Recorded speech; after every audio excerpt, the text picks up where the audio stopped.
पूर्णमिदं पूर्णात् पूर्णमुदच्यते पूर्णस्य पूर्णमादाय पूर्णमेवावशिष्यते।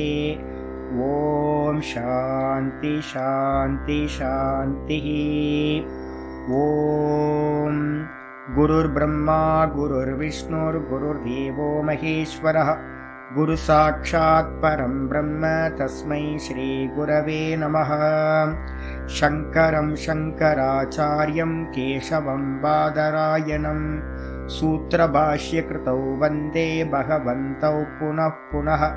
ईश्वरो गुरुरात्मेति मूर्तिभेदविभागिने व्योमवद्व्याप्तदेहाय दक्षिणामूर्तये नमः।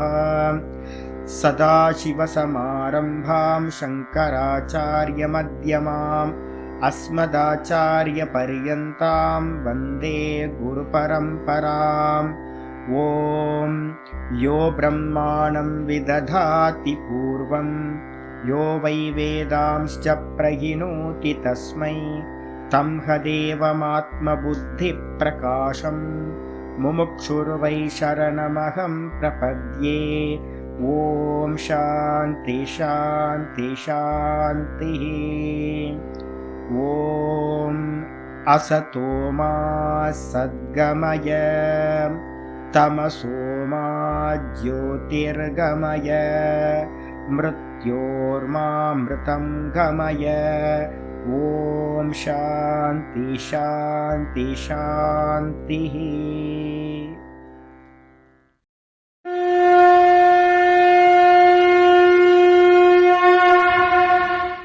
ॐ पार्थाय प्रतिबोधितां भगवता नारायणेन स्वयं व्यासेन ग्रथितां पुराणमुनिना मध्ये महाभारतम् अद्वैतामृतवर्षिणीं भगवतीम् अष्टादशाध्यायिनीम् अम्ब त्वामनुसन्दधामि भगवद्गीते भवद्वेषिणीम्।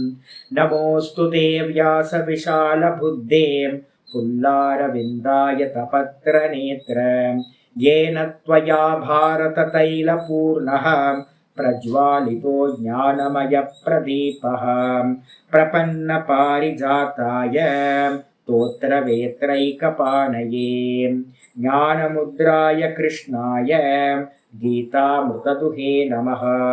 सर्वोपनिषदो गावः दोग्धा गोपालनन्दनः पार्थो वत्ससुधीर्भोक्ता दुग्धं गीतामृतं महत्। वसुदेवसुतं देवं कंसचाणूरमर्दनं देवकी परमानन्दं कृष्णं वन्दे जगद्गुरुम्। भीष्मद्रोणतटां जयद्रथजलां गान्धारनीलोत्पलां शल्यग्राहवती कृपेण वहनी कर्णेन वेलाकुलाम् अश्वत्थामविकर्णघोरमखरां दुर्योधनावर्तिनीं सोत्तीर्णा खलु पाण्डवैरननदीं कैवर्तककेशवः पाराशर्यवचः सरोजममलं गीतार्थगन्धोत्कटं नानाख्यानककेसरं हरिकथा सम्बोधनाभूतितम्। लोके सज्जनषट्पदैरहरः पेपीयमानं मुदा भूयाद्भारतपङ्कजं कलिमलं प्रध्वंसिनः श्रेयसे। मूकं करोति वाचालं पङ्गुं लङ्घयते गिरिं यत्कृपातमहं वन्दे परमानन्दमाधवम्। यं ब्रह्मा वरुणेन्द्ररुद्रमरुतः स्तुन्वन्ति दिव्यैस्तवैः वेदैः साङ्गपदक्रमोपनिषदैः गायन्ति यं सामगाः ध्यानावस्थिततद्गतेन मनसा पश्यन्ति यं योगिनः यस्यान्तं न विदुः सुरासुरगणाः। देवाय तस्मै नमः देवाय तस्मै नमः। ॐ श्रीकृष्णाय परमात्मने नमः। श्रीकृष्ण कृष्ण कृष्ण। ஓம் நாராயண பரோ வியக்தாத் அண்டமவ்யக்த சம்பவம் அண்டஸ்யாந்தஸ்தினி லோகாஹ சப்தத்வீபா ச மீதினி. ஓம். எல்லாருக்கும் நமஸ்காரம். நம்ம பார்த்துக்கிட்டு இருக்கிறது பகவத்கீதையில 3வது சாப்டர் கர்மயோகம் பார்த்துட்டு இருக்கோம். இந்த கர்மயோகத்துல பார்த்தீங்கன்னா 33ல இருந்து ஒரு பிரகரணம் ஆரம்பிச்சிருக்குன்னு பார்த்துருக்கோம். இந்த பிரகரணத்துல பார்த்தீங்கன்னா முக்கியமானது நம்மளை பின்னாடி இருந்து பார்த்தீங்கன்னா யாரு இயக்கரா அப்படின்னு யாரு கேட்டிருந்தா அப்படின்னா அர்ஜுனன் கடைசியா பார்த்தீங்கன்னா 36வது ஸ்லோகத்துல கேள்வி கேட்டிருந்தான். நம்மளை பார்த்தீங்கன்னா யாரோ பின்னாடி இருந்துக்கிட்டு ரொம்ப ஃபோர்ஸபிளா கர்மங்கள்ல பிரவருத்தி பண்ண வைக்கிறாங்க, அது யாரு அப்படின்னு. அதுக்கு 37வது ஸ்லோகத்துல ஆச்சாரியர் என்ன பண்ணியிருந்தார், காமயேஷ குரோதயேஷ ரஜோகுண சமுத்பவ மகாசனோ மகாபாப்மா வித்தியேன மிக வைரினம் அப்படின்னு ஸ்லோகம் சொல்லியிருந்தார். காமமும் குரோதமும் என்ன பண்ணுது அப்படின்னு கேட்டீங்கன்னா நமக்கு உள்ளார இருந்துகிட்டு அது எங்கிருந்து உண்டானது அப்படின்னா ரஜோகுணத்திலிருந்து உண்டானது. காமத்திலிருந்து ரஜோகுணம் உண்டாகுது, அந்த ரஜோகுணத்திலிருந்து காமம் உண்டாகுது, காமக்ரோதம். இந்த ரெண்டுமே பாத்தீங்கன்னா எப்படிப்பட்டது அப்படின்னா மகாசனா பெரிய பசி. அதுக்கு எவ்வளவு கொடுத்தாலும் அதுக்கு பாத்தீங்கன்னா பத்த மாட்டேங்குது, சாப்பிட்டுக்கிட்டே இருக்கு. பிறந்ததுல இருந்து சாகர வரைக்கும் ஆசை தீரவே மாட்டேங்குது. அனந்த கோட்டி ஜென்மங்களா நம்ம எல்லாத்தையும் ஃபீடிங் பண்ணிக்கிட்டே இருக்கிறோம், கேட்டதெல்லாம் கொடுக்குறோம், இருந்தாலும் அது முடியவே இல்லை, போதும்னு அது சொல்லவே மாட்டேங்குது. அதனால மகாசனகன்னு பேர் அது பேர். அது மட்டும் இல்லாம மகா பாப்மா, இந்த உலகத்துல இருக்கிற ஜீவராசிகள் எல்லாம் இந்த இந்திரியங்களோட பிளஷர் அதுக்காகத்தான் பாத்தீங்கன்னா காமம், அந்த காமத்துக்காக தான் எல்லா பாப்பங்களையும் செய்கிறார்கள். அப்ப பாப்பி யாரு அப்படின்னு கேட்டீங்கன்னா இந்த இந்திரியங்கள் தான் பாத்தீங்கன்னா பாப்பி. அது மட்டும் இல்லாம பாத்தீங்கன்னா இந்த சம்சாரத்திலிருந்து யாரெல்லாம் விடுபடணும்னு நினைக்கிறோமோ, மோட்ச மார்க்கத்துல போகணும்னு நினைக்கிறோமோ, அவங்களுக்கெல்லாம் பாத்தீங்கன்னா மோட்ச மார்க்கத்துல இந்த காமமும் குரோதமும் பாத்தீங்கன்னா என்னது மிகப்பெரிய சத்ரு வைரி அப்படின்னு அறிவாயாக அப்படின்னு 37ல சொன்னார்.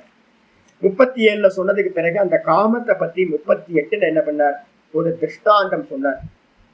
3 எக்ஸாம்பிள் பாத்தீங்கன்னா 38ல பார்த்திருக்கோம்.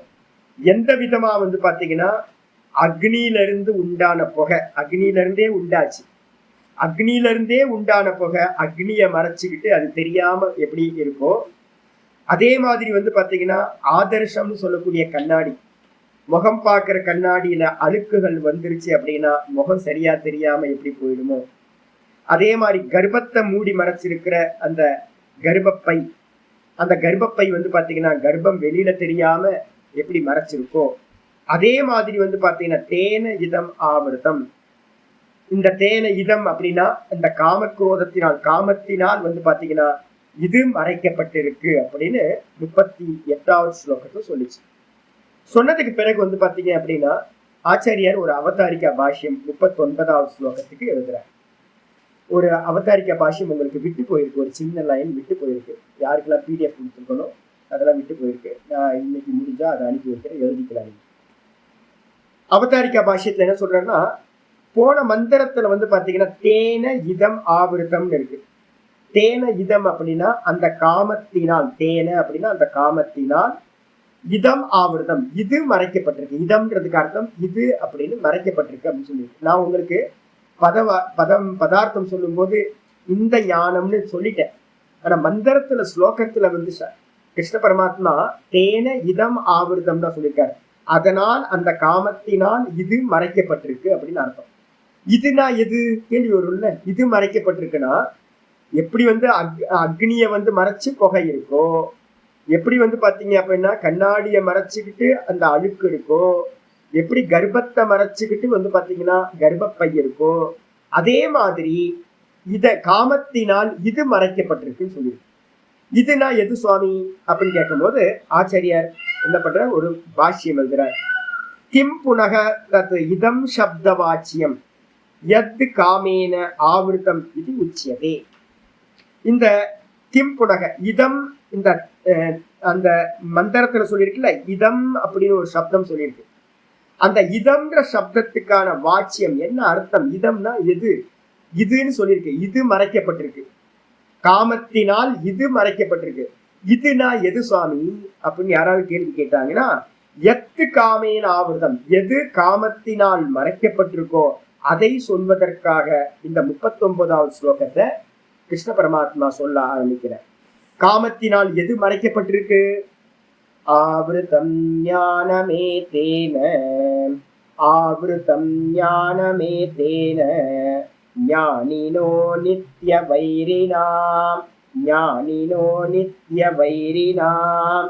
ஆவிருதம் ஞானமேதேன ஞானினோ நித்ய வைரிணாம்.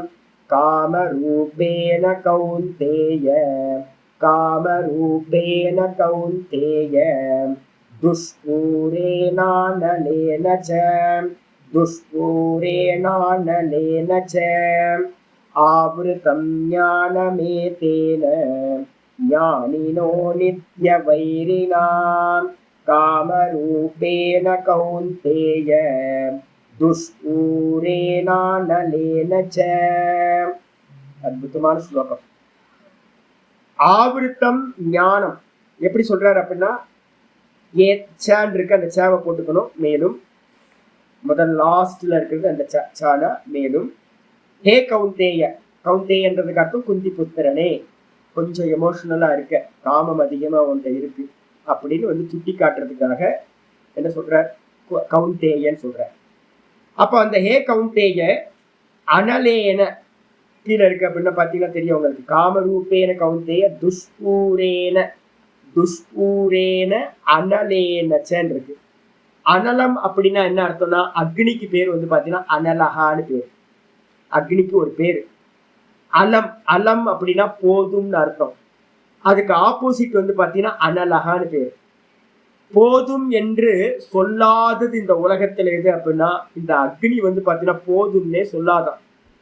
கோமகுண்டத்துல வந்து பாத்தீங்கன்னா போட போட போட அது எரிச்சுக்கிட்டே இருக்கும். அடிக்கடி வந்து பாத்தீங்கன்னா ஆஸ்திரேலியால வந்து இதெல்லாம் நடந்துரும். காட்டுல வந்து காட்டு தீ வந்துருச்சுன்னு வச்சுங்க, அவ்வளவுதான், மொத்தத்தையும் எரிச்சு நாசமாயிரும். இதுல வந்து பாத்தீங்கன்னா ஆப்பிரிக்கால காட்டு தீ வந்துச்சு அப்படின்னா மொத்தத்தையும் எரிச்சுட்டு விட்டுருது.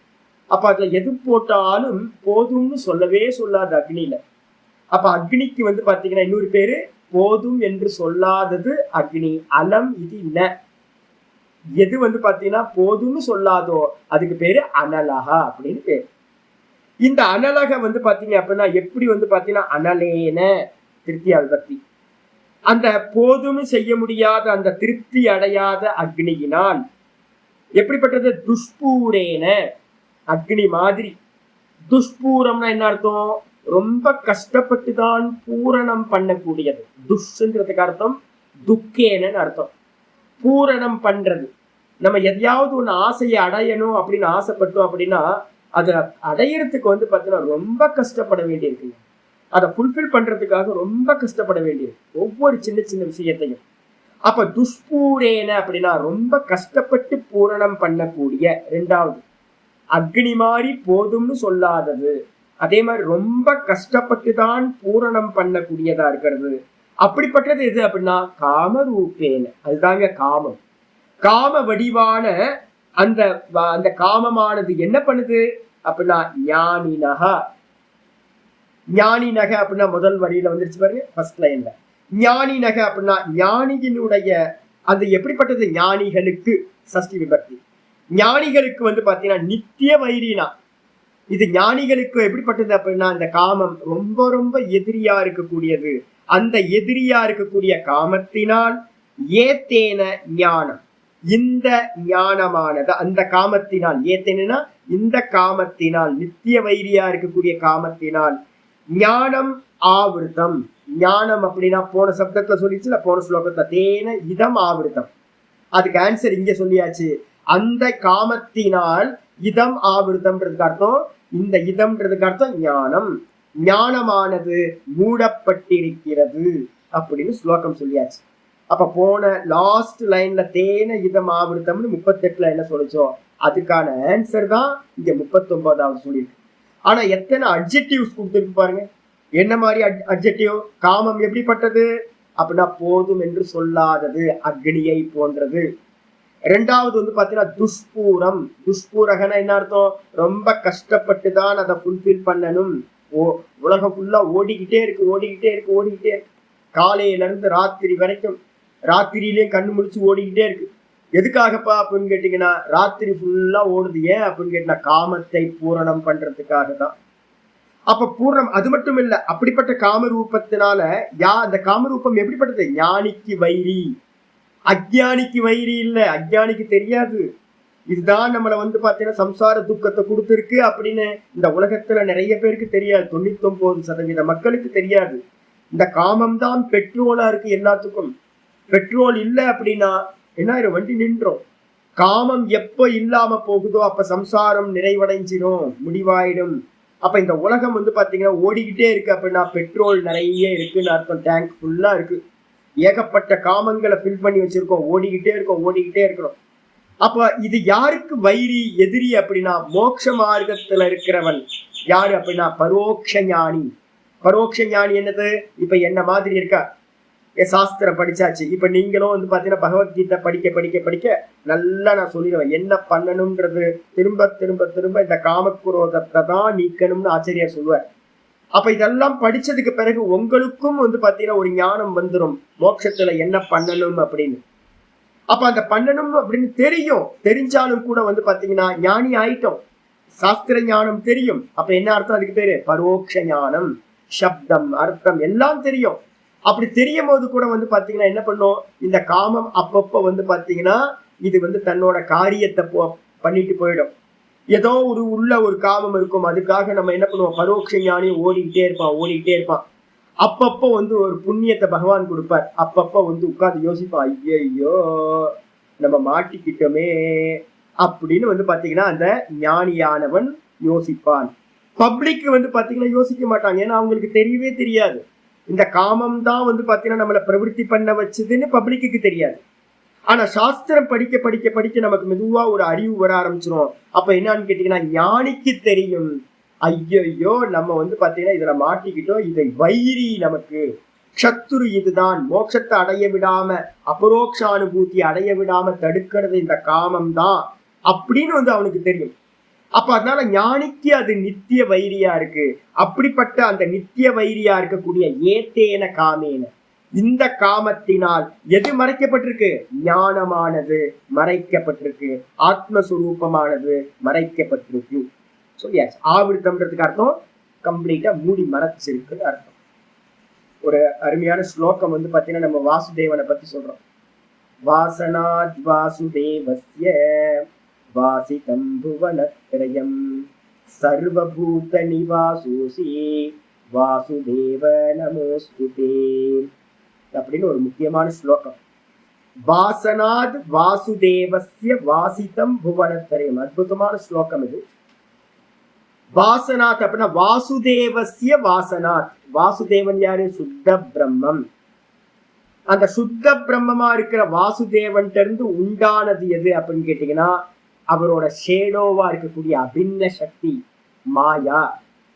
இந்த மாயா எப்படி வெளிப்படும் அப்படின்னு கேட்டீங்கன்னா வாசனா ரூபம் தான் மாயா. அப்போ என்னுடைய வாசனை என்ன மறைச்சுக்கிட்டு, வாசுதேவனுடைய மாயை அது என்ன பண்ணுச்சு அப்படின்னு கேட்டா வாசிதம் புவனத்திரயம். வாசிதம் அப்படின்னா என்ன அர்த்தம்? இங்க ஆவிருத்தம்னு போட்டிருக்கு பாத்தீங்களா? இந்த ஆவிருத்தம்ன்றதுக்கு வேற ஒரு சப்தம் தான் வாசிதம். வச ஆச்சாதனே அப்படின்னு ஒரு தாத்து. நிறைய இடத்துல வந்து பாத்தீங்கன்னா ராமகிருஷ்ண மருத்து புக்ல எல்லாம் இதுக்கு மீனிங் எடுக்கும் போது பகவான் வந்து பாத்தீங்கன்னா வாசம் பண்றாருன்னு இருக்கும். அந்த அர்த்தம் எடுக்காம என்ன அர்த்தம் எடுக்கணும்? வச ஆச்சாதனேன்னு ஒரு தாத்து அர்த்தம் எடுத்தீங்க அப்படின்னா பகவானோட மாயையினால இந்த உலகம் என்ன பண்ணப்பட்டிருக்கு? மொத்தமா மூடி மறைக்கப்பட்டிருக்கு. இப்ப கேள்வி வரும், இங்க காமத்தினால் மூடி மறைக்கப்பட்டிருக்குன்னு சொல்லியிருக்கு. நீங்க சொல்றீங்க வந்து பாத்தீங்கன்னா அவருடைய மாயையினால மூடி மறைச்சிருக்குன்னு சொல்றீங்க. எது உண்மை சுவாமி அப்படின்னா அந்த மாயாதான் சித்தமா ஆகுது.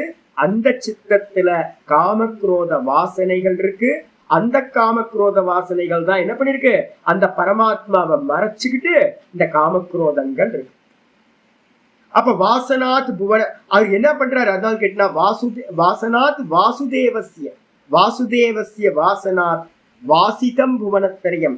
இந்த 3 உலகங்களும் 7 லோகத்திலேயே இருக்கிற மக்கள் வந்து பாத்தீங்கன்னா என்ன பண்றாங்க? அவங்க பார்வை மறைஞ்சு போச்சு சுவாமி காமக்ரோதத்தினால.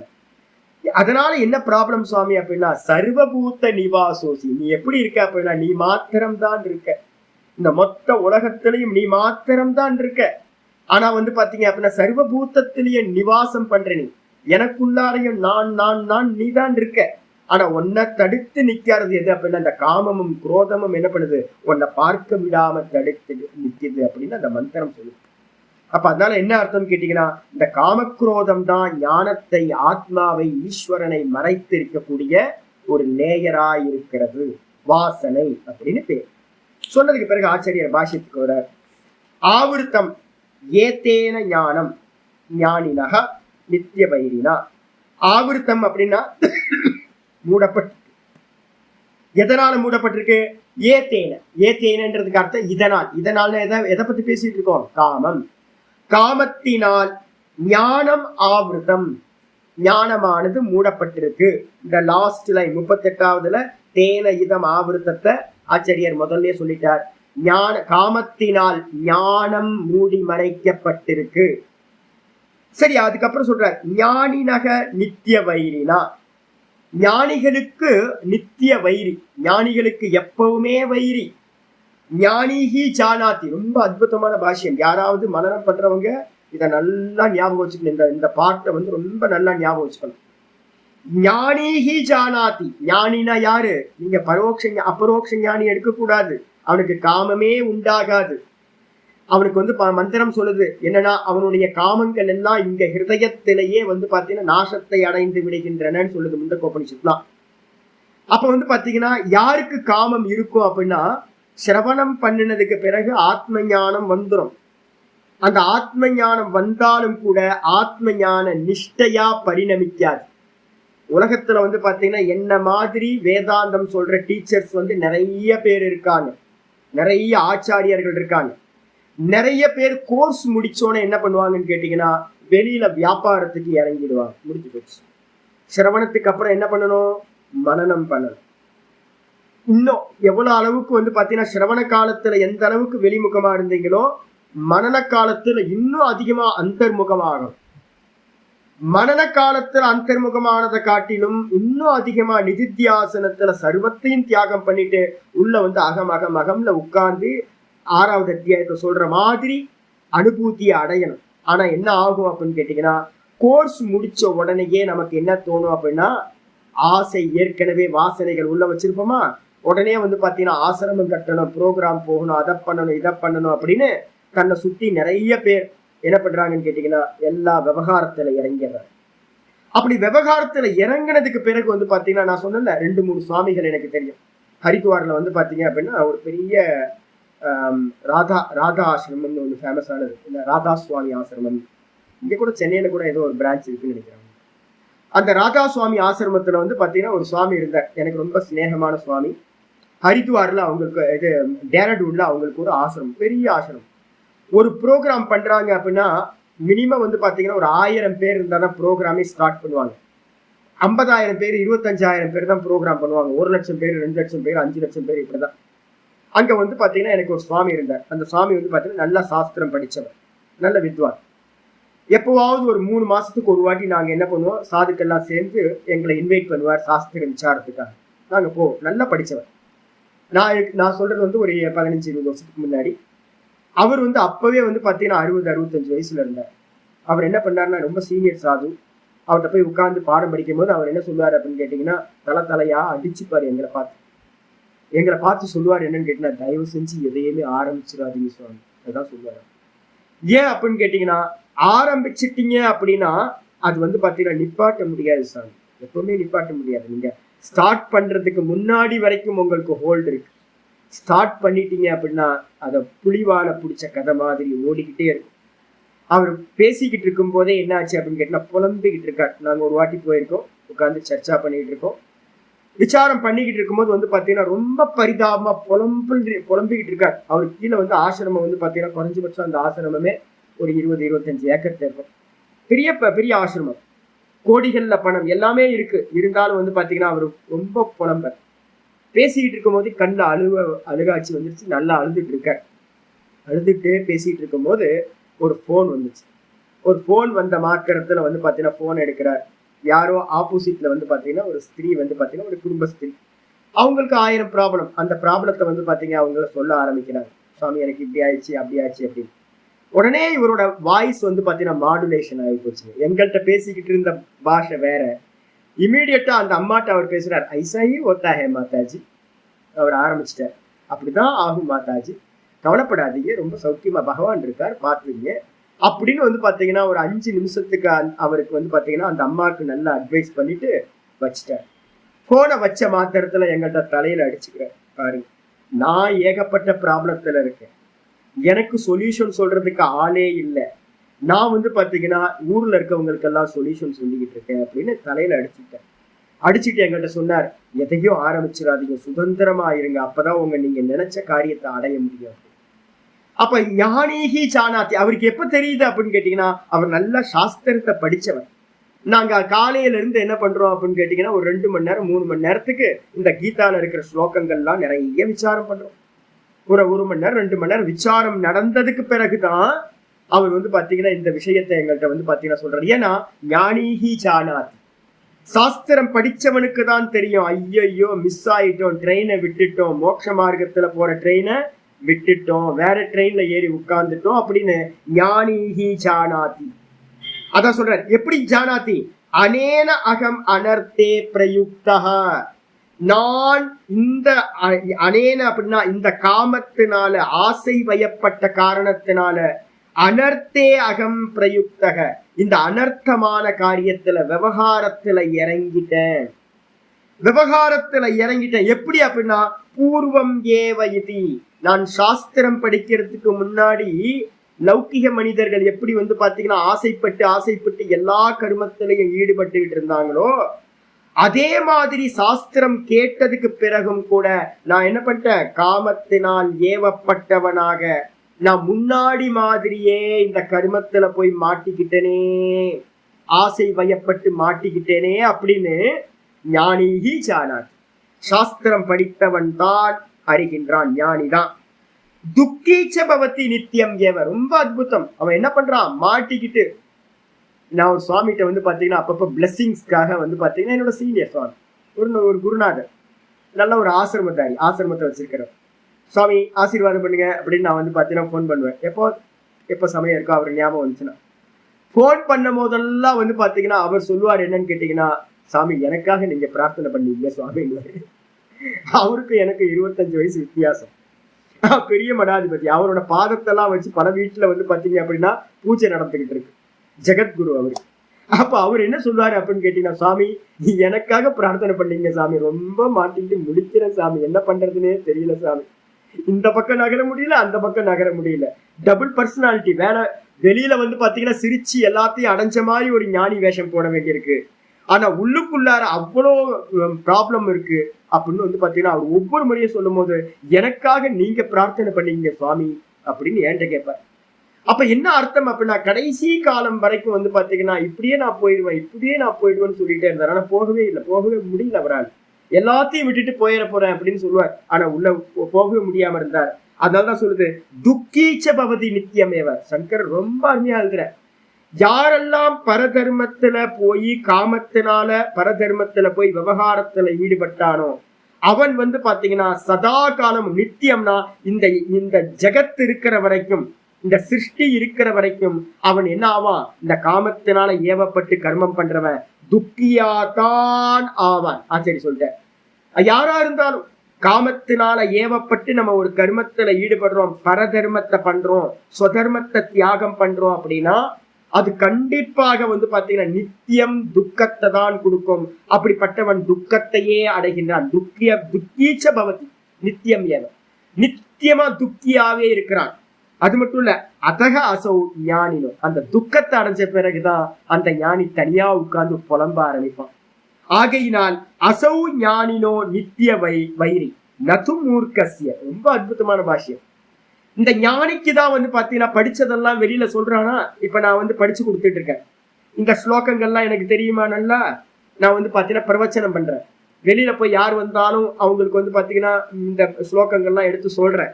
அப்ப எனக்குள்ளார வந்து பாத்தீங்கன்னா நான் என்ன பண்றேன்னு எனக்கு தெரியுமா. அப்போ பகல் ஃபுல்லா வந்து பாத்தீங்கன்னா எல்லாத்துக்கும் பிரவச்சனம் பண்ணிட்டு நான் வந்து உங்களுக்கு சொன்னதுக்கு அந்நியமா வேற ஒரு காரியத்துல ஈடுபட்டு பரதர்மத்துல நான் மாட்டிக்கிட்டேன்னு வச்சுங்க. வெளியில வந்து பாத்தீங்கன்னா சிரிச்சுக்கிட்டே இருப்பேன். ராத்திரியில உட்கார்ந்து தனியா உட்கார்ந்து என்ன பண்ணிட்டு இருப்பேன், அழுதுகிட்டே இருப்பேன். ஐயோ மாட்டிக்கிட்டேனே, ஐயோ மாட்டிக்கிட்டேன்னு வெளியிலயும் சொல்ல முடியாது. மாட்டிக்கிட்டேன்னு சொல்றது கூட வந்து பாத்தீங்கன்னா ஏன்னா ஞானி வேஷம் போட்டாச்சு. அப்ப ஞானி வேஷம் போட்டதுனால ஞானிக்கு தெரியும் அசௌ அகக அசௌ ஞானினோ நித்திய வை.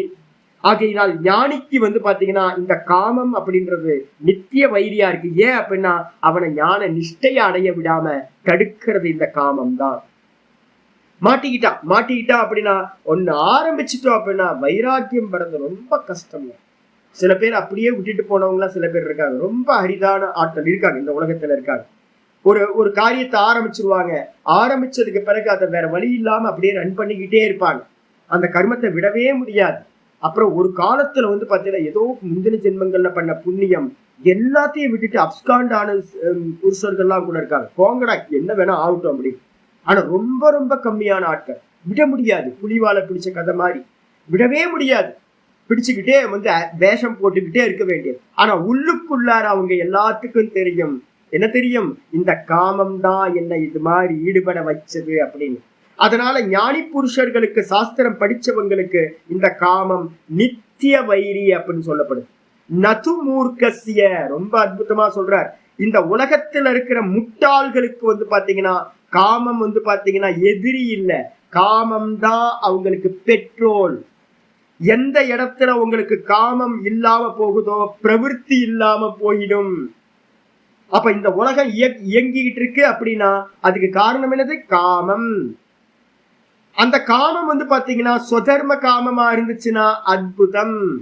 இப்ப யாரோ ஒரு கிரகஸ்தரா இருக்கார், சுவாமி நான் அன்னதானம் பண்றேன், நான் ஸ்கூல் கட்ட போறேன், நான் வந்து இதெல்லாம் மெடிக்கல் கேம்ப் நடத்துறேன், நிறைய கர்மா பண்றேன் சுவாமி அப்படின்னா நான் என்ன பண்ணுவேன், எல்லாத்துக்கும் ஆசீர்வாதம் பண்ணுவேன். நல்லா பண்ணுங்க ஜி, சூப்பர் ஜி, பஞ்சமகா யஜ்யத்தை நல்லா பண்ணுங்க, நல்ல கர்மத்தை புண்ணிய கர்மங்கள்லாம் பண்ணுங்கன்னு சொல்லுவேன். ஏன்னா அவங்களுக்கு சுதர்மம் அது. ஆசை இருக்கு சுவாமி, நிறைய பேருக்கு எல்லாம் பண்ணணும் சுவாமி, நல்லது பண்ணுங்க, நல்லா பண்ணுங்க, நிறைய க்ஷேத்திரம்லாம் சுத்தணும் சுவாமி, நல்லா பண்ணுங்க, இந்த உலகம் எல்லாம் நல்லா இருக்கணும் சுவாமி, நல்லா பண்ணுங்க.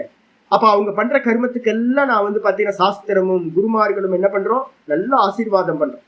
இதே வானப்பிரஸ்தத்துக்கு போனதுக்கு பிறகு நீங்க சொல்றீங்க சுவாமி நான் அந்த கர்மம் பண்றேன் இந்த கர்மம் பண்றேன், தலையில 4 குட்டு கொடுத்துரு, சும்மா அதான் முடிச்சாச்சுல, 55 வயசு ஆச்சா, அவ்வளவுதான், கிரகஸ்தாசிரமத்தோட தர்மம் முடிஞ்சு போச்சு. பேசாம உட்கார்ந்துகிட்டு வந்து பாத்தீங்கன்னா ஈஸ்வர ஸ்மரணம் பண்ணிட்டு சுவாத்தியாயம் பண்ணிக்கிட்டு ஒரு இடத்துல இருந்துட்டு எங்கேயும் போகாம இருந்து காரியத்தை பண்ணிட்டு ஈஸ்வர பிரணிதானம் பண்ணிட்டு இருந்தீங்கன்னா நல்லது. அதை விட்டு நான் வந்து ஒரு 55 வயசுக்கு மேல சுவாமி நான் இந்த கர்மம் பண்றேன் அந்த கர்மம் பண்றேன், நிறைய பேர் இருக்காங்க. நிறைய பேர் வந்து பாத்தீங்கன்னா வயசுக்கு மீறி ஆசிரம தர்மத்தை மீறி பண்றாங்கன்னா அப்ப என்ன ஆயிடுதுன்னா அது பரதர்மம் ஆயிடுது. அப்ப பரதர்மம் வந்து பாத்தீங்கன்னா நல்ல காமம் தான், நல்ல காமம் தான். ஆனா அந்த இடத்துல வானப்பிரஸ்த ஆசிரமத்துக்கான கர்மம் அது இல்லை, அந்த ஆசை இல்லை. ஒரு சன்னியாசி வந்து பாத்தீங்கன்னா நினைக்கிறான், என்னன்னு நினைக்கிறான், நிறைய ஸ்கூல்ஸ் எல்லாம் கட்டி எஜுகேஷன் கொடுக்கணும், நிறைய காரியங்கள் பண்ணணும் அப்படின்னு. யார் நினைச்சா, விவேகானந்தர் நினைச்சார். விவேகானந்தரோட கடைசி காலத்தை வந்து நெட்ல சர்ச் பண்ணி பாருங்க, அவரோட லெட்டர்ஸ் ஏதாவது இருக்கான்னு பாருங்க, அவர் கடைசியில தன்னுடைய கருத்து என்ன சொல்லியிருக்காருன்னு போய் பாருங்க. கடைசியில வந்து பாத்தீங்கன்னா விவேகானந்தர் எல்லாம் பண்ணதுக்கு பிறகு விவேகானந்தர் வருத்தப்படுறார், ஐயோ நான் தப்பு பண்ணிட்டேன் அப்படின்னு, நான் வந்து பாத்தீங்கன்னா தப்பு பண்ணிட்டேன் அப்படின்னு. ஏன் அப்படின்னு கேட்டீங்கன்னா இந்த உலகம் வந்து பாத்தீங்கன்னா நீங்க மெதுவா மெதுவா உங்களுக்கு அடுத்தடுத்த லெவலுக்கு போறீங்க. கிரகஸ்தாசிரமத்துல எல்லாம் பண்ணுங்க, எல்லா தர்மங்களும் கிரகஸ்தாசிரமத்துல உண்டு. வானப்பிரசத்துக்கு போயிட்டீங்க அப்படின்னா உபாசனை தான் வந்து பாத்தீங்கன்னா உங்களுக்கு தபஸும் உபாசனையும் சுவாத்தியாயமும் தான் உங்களுக்கு கர்மம். அதுக்கு ஆசைப்படுங்க. இப்ப சன்னியாசி ஆயிட்டேன் அப்படின்னா எனக்கு ஆசை இருக்கா, இப்ப பாடம் நடந்துட்டு இருக்கு அப்படின்னா பாடம் நடந்துகிட்டு இருக்கு, இந்த புஸ்தகங்கள்லாம் நான் வந்து புக் ஒர்க் எல்லாம் பண்ணிட்டு இருக்கேன்னா ஆசைப்பட்டாம காரியம் நடக்குமா? ஆசைப்பட்டு தான் காரியம் பண்ணிட்டு இருக்கோம். ஆனா என்ன ஆசை அப்படின்னு கேட்டீங்கன்னா ஞான நிஷ்டைய ஆசையா வச்சுக்கிட்டு அந்த ஞான நிஷ்டைக்கு விரோதமான விஷயங்கள்ல ஈடுபடாம ஞான நிஷ்டை அடையறதுக்காக மனன காரியத்துல திரும்ப திரும்ப திரும்ப இந்த ஆத்ம தத்துவத்தையே சிந்தனை பண்ணிக்கிட்டு இருக்கோம் பாருங்க. இது காமம். என்ன காமம்? மோட்சம் அடையணும், ஆத்ம ஞான நிஷ்டை கிடைக்கணும் அப்படின்றதுக்கான காமம். அப்ப எப்ப நம்ம வந்து பாத்தீங்கன்னா அவங்க ஆசிரம தர்மத்துல இருந்துகிட்டு அதுக்கான காமத்தை நம்ம படுறோமோ அந்த காமம் உங்களுக்கு உத்தாரணத்தை கொடுக்கும். வேற இடத்துல இருந்து வேற ஒண்ணு ஆசைப்பட்டோம் அப்படின்னா அது கண்டிப்பாக என்ன பண்ணும்? துக்கத்தையே கொடுக்கும். அப்ப விவகாரத்துல ஈடுபடுறதுக்காக சந்நியாசம் இல்லை, ஆத்மனிஷ்டைய பிராப்தி பண்றதுக்காக தான் சந்நியாசம். அப்ப என்ன ஆகும்? நாள் ஃபுல்லா ப்ரோக்ராம் அது இதுன்னு பண்ணிடுவோம். ஒரு க்ஷணம் கூட வந்து பாத்தீங்கன்னா தான்ல நிக்கிறதுக்கான அபியாசம் சாமர்த்தியமே கிடைக்காது. உள்ள வந்து பாத்தீங்கன்னா அது வேணும் இது வேணும் இதை பண்ணணும் அதை பண்ணணும்னு சஞ்சலமாவே போயிட்டு இருக்கோம். அப்ப சன்னியாசி என்னாவா? விவகாரத்துல இருக்கக்கூடிய சன்னியாசி ஞானத்தை அடைந்தவன் ஞான நிஷ்டையை அடையணும். அப்படி ஞான நிஷ்டை அடையறதுக்கு முயற்சி பண்ணாமல் விவகாரத்துல போனவன் அவன் நித்தியம் துக்கியாதான் இருப்பான். அவன் வந்து பாத்தீங்க அப்படின்னா நித்திய வயிறு தெரியும் அவனுக்கு, ஆனா வெளியில வர முடியாது சார். ஆனா இந்த உலக மக்களுக்கு என்னன்னு கேட்டீங்கன்னா, உலக மக்கள் எல்லாரும் இந்த உலகம் இவ்வளவு விஸ்தாரமா போயிட்டே இருக்கு. என்ன அப்படின்னா காமம் தான், வேற எதுவுமே இல்லை. இந்த உலகத்தோட இயக்கம் எங்க இருக்கு அப்படின்னா இந்த பிரவருத்திக்கு காரணம் எது? காமம். அப்ப நது மூர்க்கசியன் போட்டார். முட்டாள்களுக்கு இது எதிரினே தெரியாது. ஞானி புருஷனுக்கு தான், சாஸ்திரம் படிச்சவனுக்கு தான் இது எதிரின்னு தெரியும். முட்டாள்களுக்கு மூர்க்கர்களுக்கு தெரியவே தெரியாது, விவேகம் இல்லாதவர்களுக்கு தெரியாது. அது மட்டும் இல்ல, சகி காமம் ரொம்ப அற்புதமான பாஷ்யம். சகி காமம், அந்த காமமே என்ன பண்ணும்? கிருஷ்ணா காலே மித்திரம் இவ பஷ்யன்னு ஒரு சாமிகிட்ட வந்தாங்க. சாமி, ஒரு சின்னதா ஒரு ஆசிரமம் கட்டினா நல்லா இருக்கும் சாமி. நல்லா இருக்கும் இல்ல? ஆமா ஆமா நல்லா இருக்கும் சாமி. சுத்தி இருக்கிறவங்களா ஜே ஜே ஜே ஜேன்னு எல்லாத்துக்கும் கைத்தட்டி சூப்பர் சூப்பர் சாமி பண்ணுங்க சாமி, நல்ல ஐடியா சாமின்னு எல்லாத்தையும் பண்ணி விட்டுருவாங்க. பண்ணி விட்டு அவங்க போயிடுவாங்க. ஒரு இடத்த வாங்கி கொடுத்துட்டு அவங்க போயிடுவாங்க, நகர்ந்து போயிடுவாங்க, ஒரு தட்டு கை தட்டிட்டு போயிடுவாங்க. கிருஷ்ணா காலே, நம்ம ஆசை வயப்பட்டு ஒன்ன பண்ணணும்னு ஆசை வயப்படும் போது அது எப்படி இருக்கு அப்படின்னு கேட்டா, கிருஷ்ணா காலம்னு என்ன அர்த்தம்? அந்த உள்ளுக்குள்ளார அந்த வேட்கை வரும். இத பண்ணணும்னு உள்ளுக்குள்ளார ஒரு மெதுவா ஒரு ஆசை வரும். அந்த ஆசை வந்து நஷ்டா வேட்கையா மாறும் போது அதுக்கு பேரு கிருஷ்ணான்னு பேரு. அந்த கிருஷ்ணா காலத்துல வந்து பாத்தீங்கன்னா மித்திரம் இவ பஷ்யன்னு, அவன் வெறும் பாசிட்டிவ மட்டுமே பார்ப்பான். ஆசை வந்தவன் என்ன பண்ணுவான்? வெறும் பாசிட்டிவையே பார்த்துக்கிட்டு இருப்பான். ஆமா இல்ல, இப்படி பண்ணா நல்லா இருக்கும், அப்படி பண்ணா நல்லா இருக்கும், இப்படி ஆயிடும் அப்படி ஆயிடும் அப்படின்னு வெறும் பாசிட்டிவாவே சிந்தனை பண்ணுவான். எப்படி தெரியும் அந்த காமம்? அந்த காமம் சத்ரு மாதிரி அவனுக்கு தெரியாது. எப்படி தெரியும்? மித்திரம் இவ பஷ்யன்னு, உள்ளுக்குள்ளார அந்த வேட்கை வந்ததுக்கு பிறகு அவன் ஒவ்வொரு காமமும் வந்து பாத்தீங்கன்னா அவனுக்கு எப்படி இருக்கும்? நண்பன் மாதிரியே, ஃப்ரெண்டு மாதிரியே அனுகூலமாவே இருக்கும். ஆனா என்ன பண்ணும்? தற்காரியே, நீங்க ஆரம்பிக்கும் போது ஃப்ரெண்டா இருந்துச்சு, மெதுவா மெதுவா அந்த காரியத்தை நீங்க பண்ணுனீங்க. அந்த காரியத்தை பண்ணி பண்ணி பண்ணி மெதுவா என்ன கிடைக்கும்? துக்கே பிராப்தே ஜானாதி. பரிணாமம் என்னன்னு கேட்டீங்கன்னா காமத்தோட பரிணாமம் துக்கம். அப்ப அந்த துக்கத்தை பிராப்தி பண்ணும் போது ஜானாதி, அந்த ஞானி புருஷன் அறிகின்றான். சாஸ்திரம் படிச்சவன், சத்சங்கத்துல குருவோட வச்சனங்களை கேட்டவன் அறிகின்றான். என்ன அறிகிறான்? கிருஷ்ணயா அகம் துக்கித்வம் ஆபாதித இதி. ஐயோ, ஆசையினால நான் வந்து பாத்தீங்கன்னா இந்த துக்கத்தை அடைந்தேனே அப்படின்னு அந்த ஞானி புருஷன் வருத்தப்படுறான். நிறைய பேர் எனக்கு நிறைய தெரியும், நிறைய ஒருத்தர் ரெண்டு பேர்லாம் இல்ல, பரதர்மத்துல ஈடுபட்டவங்க எல்லாரும் துக்கி தான். அது வந்து பாத்தீங்கன்னா சன்னியாசிகளா இருக்கட்டும் இல்ல வானப்பிரஸ்தர்கள், எப்பவும் ஒரு புலம்பல் இருந்துகிட்டே போயிட்டு இருக்கு. பேரனுக்கு தான் வந்து பாத்தீங்கன்னா கல்யாணம் பண்ணணும்னு நினைச்சேன் சாமி, இன்னும் வந்து பாத்தீங்கன்னா அமையவே மாட்டேங்குது சாமி. ஒருத்தர் போன் பண்ணி சொல்லிட்டே இருப்பார். இன்னொருத்தருக்கு வந்து பாத்தீங்க அப்படின்னா ஒவ்வொருத்தருக்கும் ஒவ்வொரு குடும்பத்தை பத்தின விஷயங்கள், குடும்பத்தில இருந்து விலகி வந்து பாத்தீங்க அப்படின்னா அது அவங்கவுங்க கர்மம்னு நினைக்காம ஈஸ்வர சிந்தனையிலையும் சுவாத்தியாயத்திலேயும் மட்டும் இல்லாம ஃபேமிலி பர்சனாவே வயசாயும் நிக்கிறீங்க அப்படின்னா கண்டிப்பா அது பரதர்மம். அது உங்களுக்கு துக்கத்தை தான் கொடுக்கும். சன்னியாசி வந்து பாத்தீங்கன்னா கிரகஸ்த தர்மத்தை பண்ணினாலும், வானப்பிரஸ்தன் கிரகஸ்த தர்மத்தை பண்ணினாலும் என்ன ஆகும்? அதே மாதிரி பிரம்மச்சாரி கிரகஸ்த தர்மத்தை பண்ணினாலும் அவனுக்கு துக்கம்தான் கிடைக்கும். அப்ப இங்க சொல்றாரு கிருஷ்ணயா அகம் துக்கித்வம் ஆபாதித இதி. ஆசையினால் நான் என்ன பண்ண? இந்த துக்கத்தை அடைந்தேன் அப்படின்னு அவன் வந்து பாத்தீங்கன்னா இது பண்றான். ந பூர்வம் ஏவ, எப்படி அப்படின்னா முன்னாடி மாதிரி இல்ல, முன்னாடி தெரியாம பண்ணினேன். சாஸ்திரம் படிக்கிறதுக்கு முன்னாடி நானும் அஜ்ஞானியா இருந்தேன். இந்த ஸ்லோகங்கள்லாம் படிக்கிறதுக்கு முன்னாடி, பகவத்கீதையெல்லாம் படிக்கிறதுக்கு முன்னாடி நானும் அஜ்ஞானியா தான் இருந்து எல்லா கர்மத்தையும் ஆசையோட பண்ணினேன். குருநாதர் சொல்லி கொடுத்தார். சொல்லி கொடுத்து கூட வந்து பாத்தீங்கன்னா அந்த புத்தியில ஏறாம நான் என்ன பண்ணிட்டேன்னு கேட்டீங்கன்னா தெரிஞ்சே பண்ணினேன். முன்னாடி தெரியாம பண்ணிட்டு இருந்தேன். இப்ப நான் என்ன பண்றேன்னா பூர்வம் ஏவன அர்த்தம், சாஸ்திரம் படிக்கிறதுக்கு முன்னாடி தெரியாம பண்ணிக்கிட்டு இருந்தேன். காமத்தை வந்து என்னோட ஃப்ரெண்டு மாதிரி நினைச்சு பரதர்மங்களை எல்லாத்தையும் பண்ணிட்டு இருந்தேன்.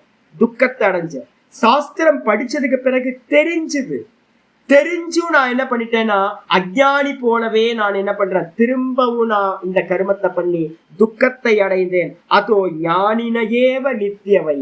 அப்ப யாருக்கு அப்படின்னா காமத்திலேயே தொடர்ந்து போறவங்களுக்கு, சத்சங்கம் கிடைக்காம இந்த பகவத்கீதை படிக்காம காமம் எதிரின்னு தெரியாம யாரெல்லாம் இருக்காங்களோ அவங்களுக்கு இல்ல, சாஸ்திரத்தை முறையா படிச்சவங்களுக்கு வந்து பாத்தீங்க அப்படின்னா கண்டிப்பா தெரியும் காமம் அது என்ன புண்ணியமா இருந்தாலும் நல்ல காமமா இருந்தாலும் அது என்ன பண்ணும், ஒரு தாட்டு வந்து பாத்தீங்கன்னா தானை மறைச்சிருக்கு.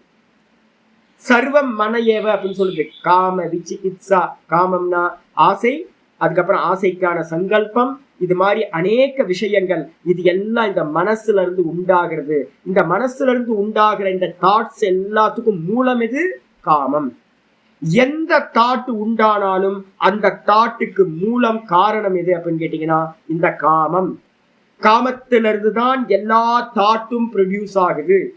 அப்ப எந்த தாட்டு ப்ரொடியூஸ் ஆச்சுனாலும் இந்த நிர்குண நிராகாரமா இருக்கக்கூடிய நான் அப்படின்ற அந்த கான்சியஸ்னஸ என்ன பண்ணிருக்கு, மூடி மறைக்கிறது. அக்னிய மூடி மறைச்சிருக்கிற புகை மாதிரி அப்படின்னு புரிஞ்சுக்கணும். அப்ப ஞானிக்கு தெரியும், என்ன தெரியும்னா ஐயோ நான் மாட்டிக்கிட்டேன். ஆனா வெளியில சொல்ல முடியுமா? வெளியில சொல்ல முடியாது. அப்ப இந்த ஸ்லோகத்தோட நீங்க என்ன பண்ணணும்னு கேட்டீங்கன்னா ஆச்சாரியரோட பாஷ்யம் இருக்குல்ல, 37வது ஸ்லோகத்துல இருக்கிற பாஷ்யம், பேஜ் நம்பர் 79ல மேல பாருங்க. சொல்லும் போது ஆச்சாரியா சொல்றாரு ச ஏஷ காமக. என்னது அந்த இது வந்து எப்படிப்பட்டது அப்படின்னு கேட்டீங்கன்னா ஆச்சாரியர் சொல்றாரு என்னன்னு கேட்டீங்கன்னா உங்களுக்கு நடுவுல இருக்கு பாருங்க, திருஷ்ணயாகி அகம் காரித இதி. 79வது பேஜ்ல கீழே இருந்து பாருங்க, கீழே நடுவுல கீழே இருக்கு பாருங்க, கிருஷ்ணயாகி அகம் காரித இதி துக்கிதானாம் ரஜகாரியே சேவாதவ் பிரவர்த்தானாம் பிரலாபக ஸ்ரூயதே. நல்ல ஒரு வார்த்தை சொல்றார். ரஜஸோட காரியம் தான் காமம். நல்லா தெரிஞ்சுங்க, ரஜஸோட காரியம் தான் ரஜோகுணத்தோட காமம். அது வந்து பாத்தீங்கன்னா புண்ணிய காமமா இருக்கட்டும், நல்ல ஒரு அதிருத்ர ஹோமம் பண்ணணும். எனக்குள்ளார ஆசை வந்துச்சு. அதிருத்ர ஹோமம் நல்ல கர்மமா? ரொம்ப சூப்பர் கர்மாச்சு, நல்ல கர்மா தான். ஒரு கோயில் கட்டணும், நல்ல கர்மாவா? நல்ல கர்மா தான். ஒரு ஸ்கூல் கட்டணும், நல்ல கர்மா தான். ஒரு ப்ரோக்ராம் பண்ணணும், ஒரு சத்சங்கம் பண்ணணும், நல்ல கர்மா தான். நல்ல கர்மாவை பத்தி இங்க பேச்சே இல்லை. நல்லா தெரிஞ்சுங்க, வேதாந்தம் என்ன சொல்லுது அப்படின்னா புண்ணியம் பாப்பம் ரெண்டுத்தையும் கடந்து போக சொல்லுது. முதல்ல பாப்ப கர்மா, பாப்ப கர்மால இருந்து புண்ணிய கர்மா, அந்த புண்ணிய கர்மால இருந்து நிஷ்காமிய கர்மா, நிஷ்காமிய கர்மால இருந்து வந்து பாத்தீங்கன்னா கர்ம தியாகம். கர்ம தியாகத்தை பண்ணினதுக்கு பிறகுதான் வந்து பாத்தீங்கன்னா ஆத்ம ஞான நிஷ்டை சம்பவிக்கும். அப்ப என்ன அர்த்தம்னு கேட்டீங்கன்னா நீங்க புண்ணியத்தை சம்பாதிக்கிறத பத்தி இங்க பேச்சே இல்லை. நல்லா பண்ணுங்க. இந்த உலகத்துல இருக்கிறவங்க எல்லாம் புண்ணியத்துக்காகவே தான் கர்மம் பண்றாங்க. ஆனா புண்ணியத்தை பண்றவன் ஆத்ம ஞான நிஷ்டையை அடைய முடியாது. யாரெல்லாம் சேவைகளில் பிரவருத்தியா இருக்காங்களோ, ஆச்சாரியர் தெளிவா சொல்லிட்டார், அந்த சேவா முதலிய காரியங்கள் எப்படிப்பட்டது அப்படின்னா ரஜஸோட காரியம். உலகம் ஃபுல்லா சேவா காரியம் நடந்துகிட்டு இருக்கு. நான் சேவை பண்றேன். நல்ல ஒரு ஐடென்டிட்டி என்ன தெரியுங்களா உங்களுக்கு, இந்த உலகத்திலேயே நான் வந்து பாத்தீங்கன்னா சொசைட்டிக்கான நான் ஏதாவது கர்மா பண்றேன் அப்படின்னா அதுதான் பெரிய ஐடென்டிட்டி நமக்கு. நல்ல ஐடென்டிட்டி கார்டு, நல்ல ஐடி கார்டு நமக்கு. அதையும் நீங்க தியாகம் பண்ணணும். அதுவும் வந்து பாத்தீங்கன்னா ஒரு ரஜஸ் காரியம். சித்தத்தை என்ன பண்ணும், எந்த ஒரு கர்மமா இருந்தாலும் அது சித்தத்தை விக்ஷேபப்படுத்தும். சித்தம் விக்ஷேபமாச்சுன்னா இந்த நான் அப்படின்றது வெளியில தெரியாது. நிர்குண நிராகாரமா இருக்கிற நான் வெளியில தெரியாது.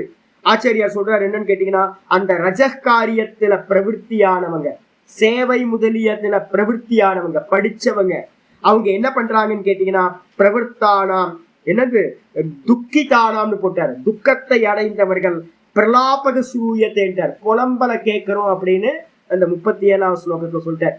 புலம்புறாங்க சுவாமி, நான் நிறைய புலம்பல கேட்டிருக்கோம்.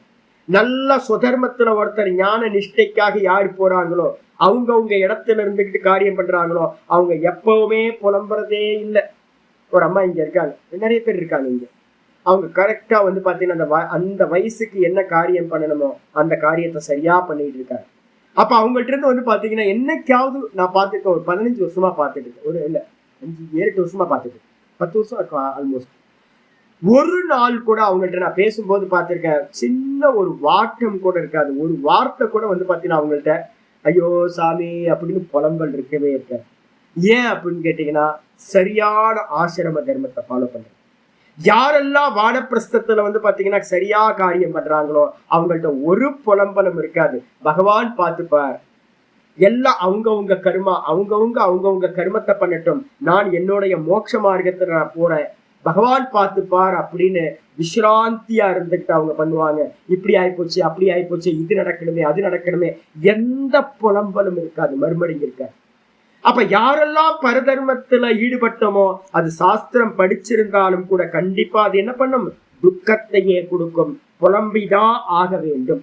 அது மட்டும் இல்ல, ஆச்சாரியர் என்ன பண்றார், அடுத்த பேரகிராஃப் போறார். கிம் ரூபேன, அந்த அந்த காமம் எப்படிப்பட்ட ரூபம் அப்படின்னா காமரூபேன, ஆசை வடிவாதான் வரும். இது வேணும், அது வேணும், இது நடக்கணும், அது நடக்கணும் அப்படின்னு அநேக விஷயங்கள். சுவாமி எனக்கு வேணாம் சுவாமி, ஒருத்தர் எனக்கு போன் பண்ணி சொல்றாரு, எனக்கு வேணாம் சுவாமி, என் குழந்தைங்களுக்காக பிரார்த்தனை பண்றேன், எனக்கு வேணாம் சுவாமி, என் பேர குழந்தைங்க. அப்போ உன் பேர குழந்தை, உன் குழந்தை எல்லாம் யாரோடது? எனக்கான விஷயம் தானே. என்னுடைய சொந்தங்களை பத்தி நான் எதெல்லாம் ஆசைப்படுறேனோ அதுவும் என்னுடைய ஆசை தானே. அப்ப வந்து பாத்தீங்கன்னா அந்த ஆசை வடிவிலானது காமரூபம்னா என்ன அர்த்தம், ஆசை வடிவானது. காமம்னா என்ன அர்த்தம், இச்சா ஏவ ரூபம். காமத்துக்கு என்ன ஃபார்ம் சுவாமி, அதுக்கு ஏதாவது வடிவம் இருக்கா அப்படின்னு கேட்டீங்கன்னா காமம் என்பது இச்சை வடிவானது. காமம்ன்றது வந்து பாத்தீங்கன்னா ஒரு சின்ன ஆசை இருந்தாலும் அது காமம்.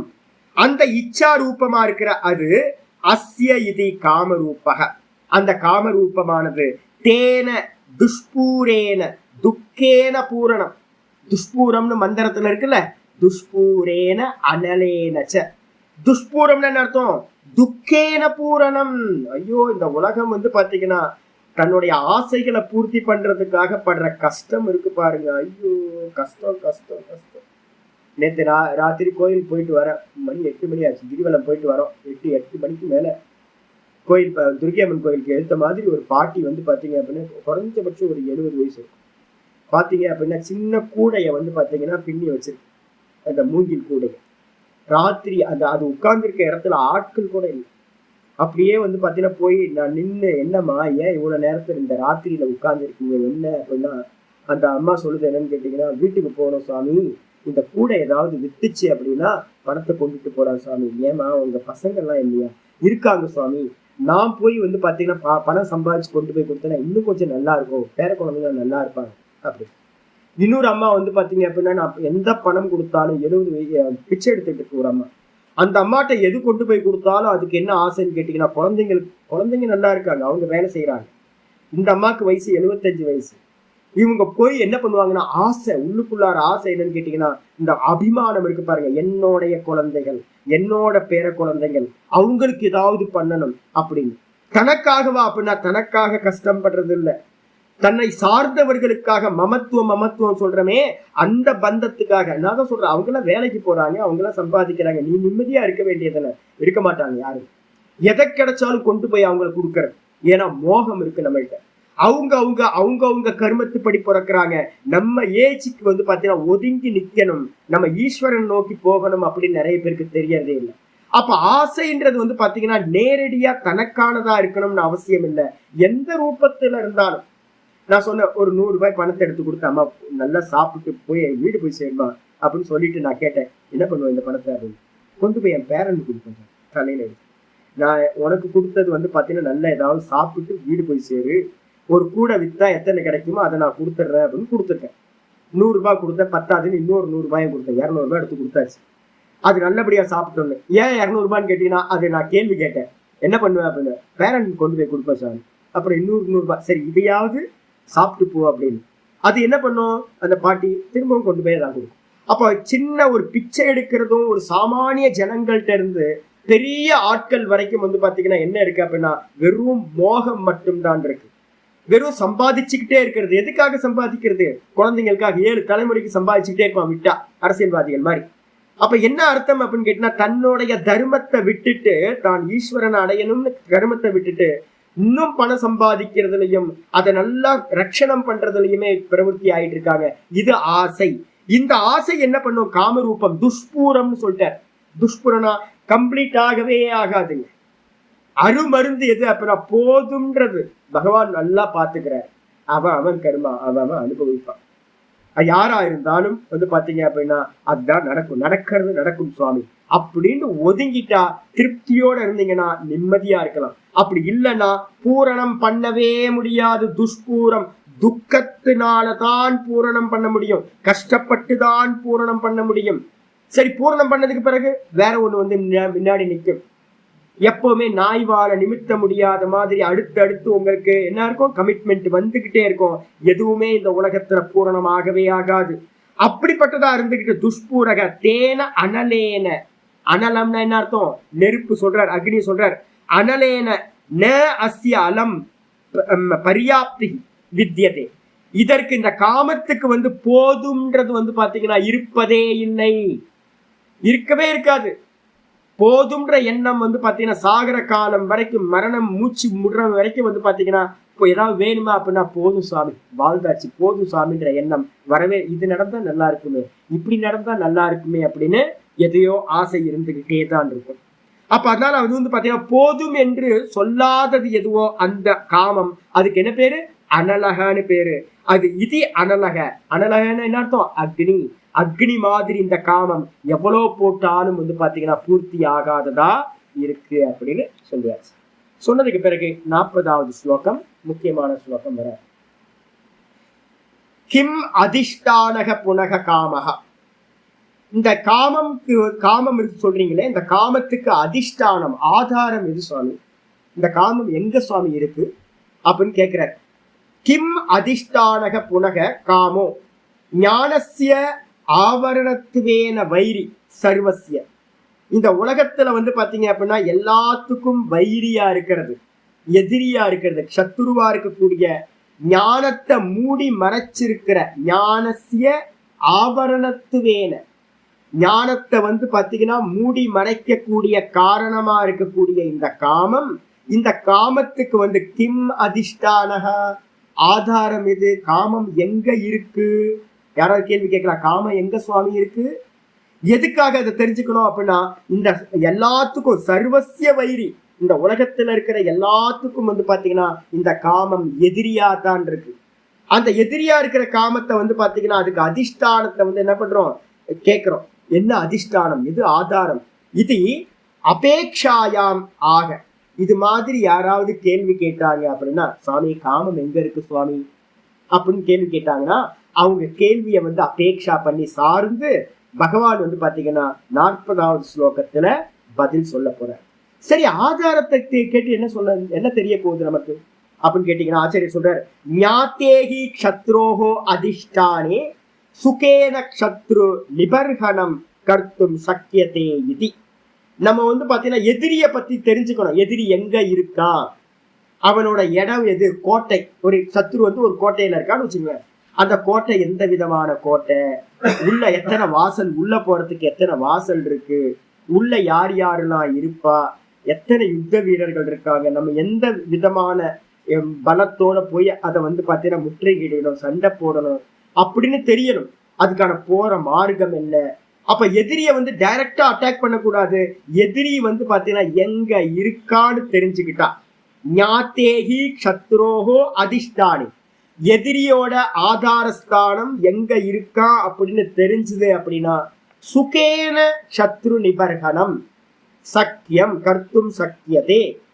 ஈஸியா வந்து பாத்தீங்கன்னா ஆதாரம் தெரிஞ்சு அட்டாக் பண்றோம் அப்படின்னா அவனை ஈஸியா அந்த சத்ருவை வெல்ல முடியும்.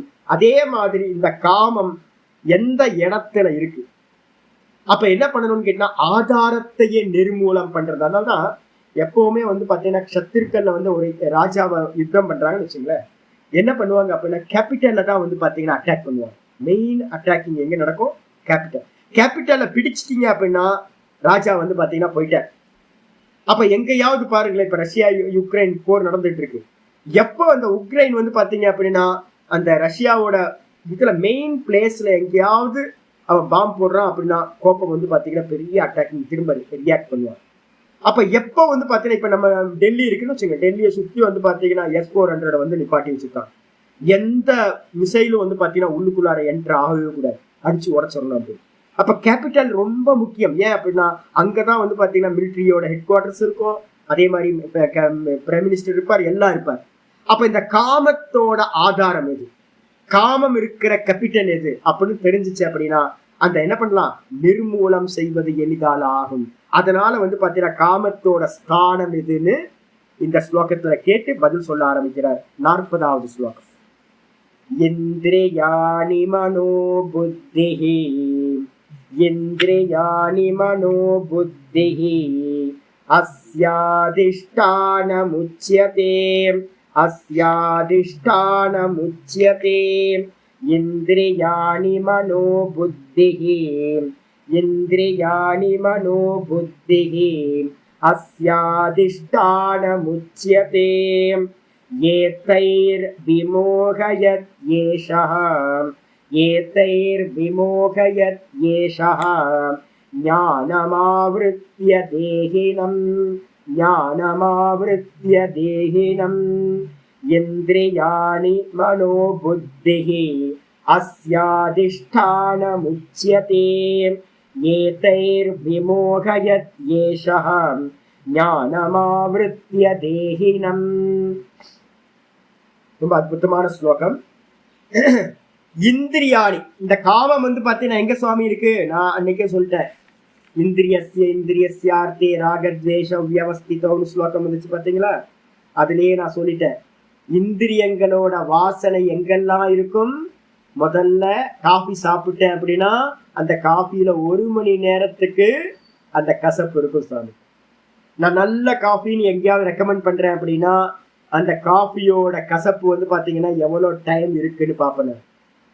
அந்த அந்த கசப்பு வந்து ஒரு சுகம் கொடுத்துக்கிட்டே இருக்கும். நான் என்ன பண்ணுவேன்னு கேட்டீங்கன்னா, யாராவது ஸ்வீட் கொடுத்தா கூட சாப்பிட மாட்டேன். காஃபி சாப்பிட்டதுக்கு அப்புறம் 1 மணி நேரத்துக்கு எதையுமே சாப்பிட மாட்டேன். என்ன காரணம்னு கேட்டீங்கன்னா அந்த நாக்குல அந்த காஃபியோட வாசனை என்ன இருக்கு, ஸ்தூலமா அப்படியே இருக்கும். மெயின்டைன் பண்ணிக்கிட்டே இருப்பேன். எப்போ வந்து பார்த்தீங்கன்னா அந்த காஃபி டேஸ்ட் போச்சோ அதுக்கப்புறம் தான் வேற எதையாவது சாப்பிடுவோம். காஃபி சாப்பிட்றவங்களுக்கு எல்லாம் தெரியும். இதே மாதிரி வந்து பார்த்தீங்கன்னா அப்போ முதல் இது வந்து பார்த்தீங்கன்னா இந்திரியங்கள்ல தான் முதல் ஃபீடிங் பண்றோம். அதனால இந்திரியங்கள்ல அந்த வாசனை இருக்கும். அதுக்கு என்ன பேர் சொல்றோம்? ஸ்தூல வாசனை. ரொம்ப ஸ்தூலமா இருக்கும். இதுக்கப்புறம் வந்து பாத்தீங்கன்னா இது இந்த வாசனை அனுபவம் எங்க நடக்குது சுவாமி அப்படின்னா, இந்திரியங்கள் ஃபீடிங் நடந்தாலும் அனுபவிப்பவன் யார் அப்படின்னா மனசுதான் வந்து பாத்தீங்கன்னா போக சாதனம்னு பேர். போகத்தை, சுகதுக்க போகத்தை அனுபவிக்கக்கூடிய சாதனம் எது? இந்த மனசு. அப்ப இந்த மனசு வந்து பாத்தீங்கன்னா என்ன பண்ணும், இந்த வாயில நம்ம போட்ட காஃபி அதை என்ஜாய் பண்றது மனசு என்ஜாய் பண்ணுது. அப்ப 2வது இம்ப்ரெஷன் எங்க கிரியேட் ஆகும்? வாசனை மனசுல வந்து பாத்தீங்கன்னா எந்த விஷயத்தோட அனுபவமும் மனசுல வாசனைய உண்டு பண்ணிடும். இதுக்கு என்ன பேர் சுவாமி அப்படின்னா சூக்ஷ்மம் அப்படின்னு பேர். சூக்ஷ்மம், மனசு சூக்ஷ்மம் தானே, கண்ணுக்கு தெரியாது. எனக்குள்ளார என்ன வாசனை இருக்குன்னு உங்க யாருக்கும் தெரியாது. உங்களுக்குள்ளார என்ன வாசனை இருக்கு அப்படின்னு எனக்கு தெரியாது. இதுக்கு அடுத்தது வந்து பாத்தீங்கன்னா இந்த மனசுக்கு அப்புறம் வந்து பாத்தீங்கன்னா புத்தின்னு ஒண்ணு இருக்கு. இந்த புத்தியில தான் என்ன உண்டாச்சு அப்படின்னு கேட்டீங்கன்னா, எனக்கு காஃபி வேணும் அப்படின்ற எண்ணம் வந்து பாத்தீங்கன்னா அந்த புத்திக்கு தான் உண்டாகுது. அப்ப அந்த புத்தியிலையும் வந்து பாத்தீங்கன்னா ஒரு இம்ப்ரெஷன் ஆகுது. நம்ம எதை அனுபவிச்சாலும் புத்தியிலையும் ஒரு வாசனை பதிவாகும். இதுக்கப்புறம் இது வரைக்கும் தாங்க நம்ம என்ன பண்றோம், விவகாரம் பண்ணிக்கிட்டு இருக்கோம்.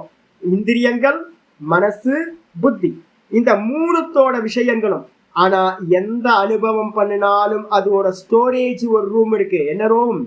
சித்தம்னு சொல்லக்கூடிய ஸ்டோரேஜ் ரூம்ல சுகம் துக்கம் எல்லாம் போய் பதிவாகிவிடும்.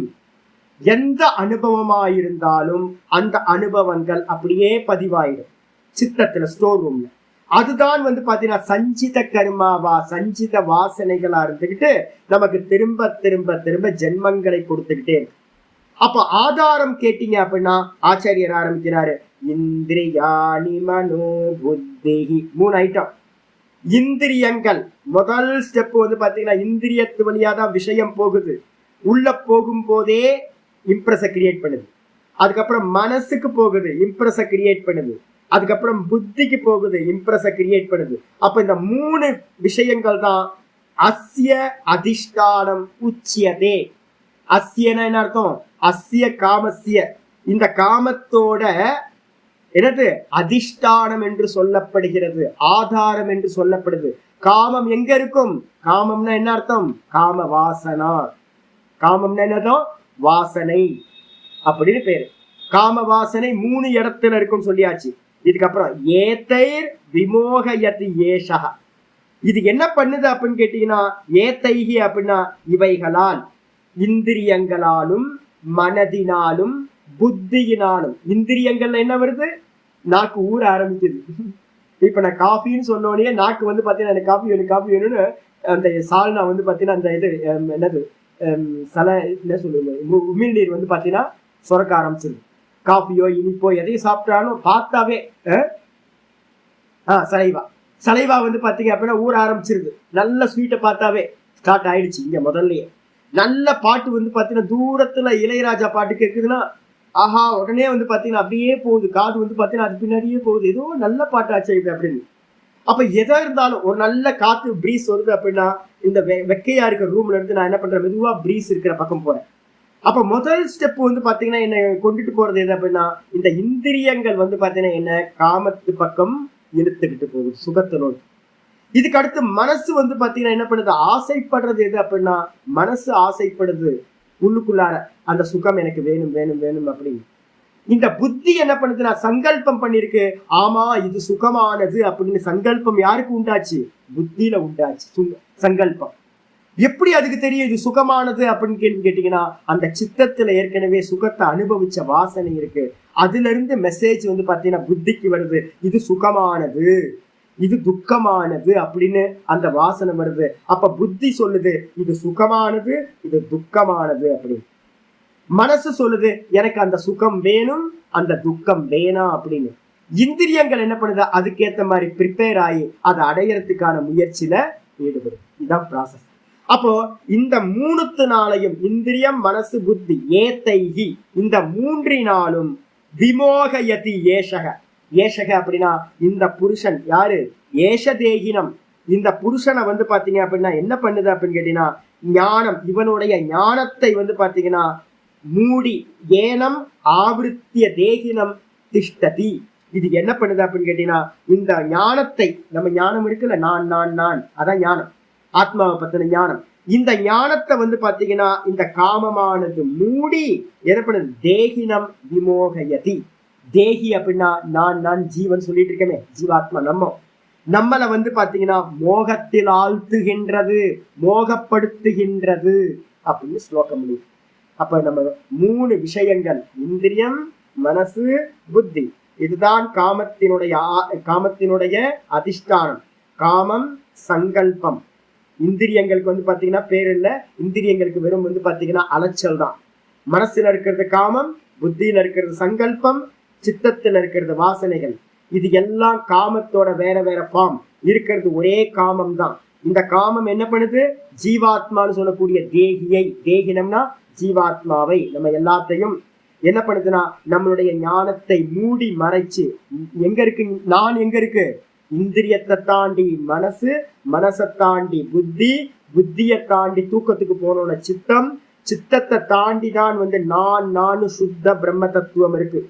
அப்ப என்ன பண்ணுதுன்னு கேட்டீங்கன்னா, இது எல்லாம் வந்து பாத்தீங்கன்னா சஞ்சலிச்சுக்கிட்டே இருக்கு ஆசையினால. அதனால பின்னாடி இருக்கக்கூடிய அந்த நான் தெரியவே மாட்டேங்குது. அப்ப புத்தி நானை மறைச்சிருக்கிறது முதல் ஐட்டம் இது சித்தம், 2வது ஐட்டம் புத்தி, 3வது ஐட்டம் மனசு, 4வது ஐட்டம் இந்திரியம். இது எல்லாம் மறைச்சிருக்கிறதுனால நான் தெரிய மாட்டேங்குது சொல்லியாச்சு. பாஷத்துக்கு வந்துருங்க. இந்திரியாணி மனோபுத்தி, ஒரு அவதாரிக்கா இருக்கு பாருங்க. அவதாரிக்கா வந்து பாத்தீங்கன்னா சொல்லியாச்சு. பாஷ்யத்துக்கு வந்து இந்திரியாணி மனோபுத்திகிச்ச. ஆச்சரியர் ஒண்ணு பாஷ்யம் பெருசா எழுதல, அப்படி எழுதுற. இந்திரியங்களும் மனதும் புத்தியும் உட அஸ்ய காமஸ்ய, இந்த காமத்திற்கு அதிஷ்டானம். அதிஷ்டானம்னு அர்த்தம் ஆசிரியம் உச்சியதே, ஆதாரம்னு பேரு. எங்க இருக்கு காமம்? மனசுல இருக்கு, புத்தியில இருக்கு, இந்திரியங்கள்ல இருக்கு. ஏதைஹி, இவைகளால், இந்திரியாதிபிகி ஆசிரியைஹி, இந்திரியங்கள் முதலியவைகளால் ஆசிரியம் செய்யப்பட்ட இந்த காமமானது விமோகயதி. விமோகயத்தினா நம்ம எல்லாத்தையும் என்ன பண்ணுது? மோகத்தில் ஆழ்த்துகின்றது, மயக்கத்தை உண்டு பண்ணுது, மோகத்தை உண்டு பண்ணுது. எப்படிப்பட்ட மோகம்? விவிதம் மோகயதி, விதவிதமான விஷயங்களால் நம்மளை எல்லாத்தையும் மோகப்படுத்துகின்றது. ஏஷ காமோ, இந்த காமமானது என்ன பண்ணுதுன்னு கேட்டீங்கன்னா, ஞானம் ஆவருத்திய, நம்மளுடைய ஞானத்தை, இப்ப சாஸ்திரம் படிக்கிறோம், மெதுவா ஞானம் வந்துடும். ஞானம் வந்தாலும் கூட பாத்தீங்கன்னா பகவத்கீதை படிச்சாலும் கூட படிச்சு முடிச்சதுக்கு அப்புறம் வெளியில போனதுக்கு பிறகு என்ன வரும்? திரும்பவும் மறந்துடுவோம். இது எல்லாத்தையும் மறந்துட்டு விதவிதமான விஷயங்கள்ல ஈடுபட ஆரம்பிச்சிருவோம், ஆசைப்பட்டு ஆசைப்பட்டு. அது என்ன பண்ணுது அப்படின்னா ஞானம் ஆவருத்திய. ஆவருத்தி என்ன அர்த்தம்? ஆச்சாத்திய ஞானத்தை, நம்மளுடைய ஞானத்தை மூடி மறைச்சு தேகினம் ஷரீரினம், இந்த சரீரத்தில் இருக்கிற ஜீவாத்மாவை என்ன பண்ணுது? மோகத்தை அடைய செய்கிறது. ஞானம் மறைஞ்சு போச்சு, நம்ம விதவிதமான மோகங்கள்ல ஈடுபட்டு, காமத்தினால விவகாரத்துல ஈடுபட்டு சுகம் துக்கம் எல்லாத்தையும் அனுபவிச்சுக்கிட்டே இருக்கோம் அப்படின்னு ஆச்சாரியார் இந்த ஸ்லோகத்தை முடிக்கிறார். இதோட ஒரு கன்க்ளூஷன் வரப்போறார் ஆச்சாரியார். எத்தனாவது ஸ்லோகம்? 41வது ஸ்லோகம். அப்ப இவ்வளவு டீட்டெயிலா சொன்னதுக்கு பிறகு என்ன பண்ணணும்? யதஏவம், எந்த காரணத்தினால் இவ்வாறோ அந்த காரணத்தால் அப்படின்னு ஸ்லோகத்தை பாத்தீங்கன்னா 41 ஆரம்பிக்கிறார். ஸ்லோகத்தை படிப்போம், மீனிங் பார்ப்போம், பாஷ்யம் நாளை கூட பார்க்கலாம். தஸ்மாத் த்வம் இந்திரியான் யாதௌ, தஸ்மாத் த்வம் இந்திரியான் யாதௌ நியம்ய பரதர்ஷப, நியம்ய பரதர்ஷப பாப்மானம் பிரஜஹிஹ்யேனம், பாப்மானம் பிரஜஹிஹ்யேனம் ஞான விஞ்ஞான நாசனம், ஞான விஞ்ஞான நாசனம். தஸ்மாத் த்வம் இந்திரியான் யாதௌ நியம்ய பரதர்ஷப பாப்மானம் பிரஜஹிஹ்யேனம் ஞான விஞ்ஞான நாசனம். தஸ்மாத்வம் இந்திரியாணி ஆதவ். ரொம்ப அற்புதமான ஸ்லோகம், கட்டளை இதுதாங்க. இந்த 3வது அத்தியாயத்துல பாத்தீங்கன்னா சிம்பிளான கட்டளை நிறைய இருக்கு. யாரெல்லாம் ஞான நிஷ்டை வேணுமோ அவங்களுக்கு பாத்தீங்கன்னா இதுதான் கமெண்ட். ஞான நிஷ்டை அடையணும்னு ஆசைப்படுறவனுக்கு கட்டளை இதுதான் கட்டளை. என்னன்னு கேட்டா தஸ்மாத், தஸ்மாத்னா கன்க்ளூஷனுக்கு வரும்போதெல்லாம் தஸ்மாத்னு சொல்லுவோம். இது வரைக்கும் பாத்தீங்கன்னா 33ல இருந்து நம்ம இது வரைக்கும் 40வது ஸ்லோகம் வரைக்கும் பார்த்திருக்கோம். இந்த 33ல இருந்து 40வது ஸ்லோகம் வரைக்கும் என்ன விஷயங்களை பார்த்தோமோ, என்ன விஷயம்? வாசனா. இந்த வாசனைகளை நம்ம பார்த்திருக்கோம். இதோட கன்க்ளூஷன் ஆகையினால் என்ன பண்ண அப்படின்னா துவம் தஸ்மாத் பரதர்ஷபன், அந்த சம்போதனத்தை போட்டுங்க. பரதர்ஷபன் என்ன அர்த்தம்னு கேட்டீங்கன்னா, பரத குலத்துல பாத்தீங்க அப்படின்னா ரிஷபம் போன்றவனே. யோசிச்சு பாருங்க, இந்த பரத குலத்துல பாத்தீங்கன்னா இவன் தான் காளை மாதிரி முட்டி நிற்கும். நான் ரோட்ல போகும்போதெல்லாம் காளை மாடு போச்சுன்னா பக்கத்துல போகவே மாட்டேன். என்ன காரணம்னா அது என்ன பண்ணுன்னு தெரியாது.